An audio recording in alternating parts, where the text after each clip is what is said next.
paglabas ko kagabi malamig. Lalo na lumabas ako alas 3 na madaling araw. Naku po. Milipit na yung lamig. Katawan ko sa lamig May dala na akong jacket yan. Ramdam mo sa loob ng sasakyan. Yung lamig nakaano sa salamin.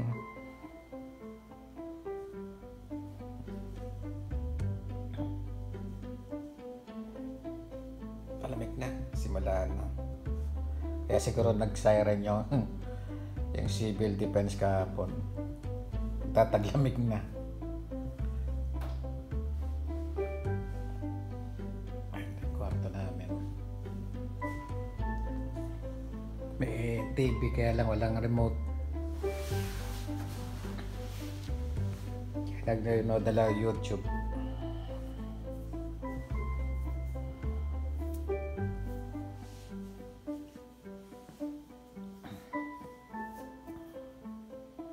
YouTube.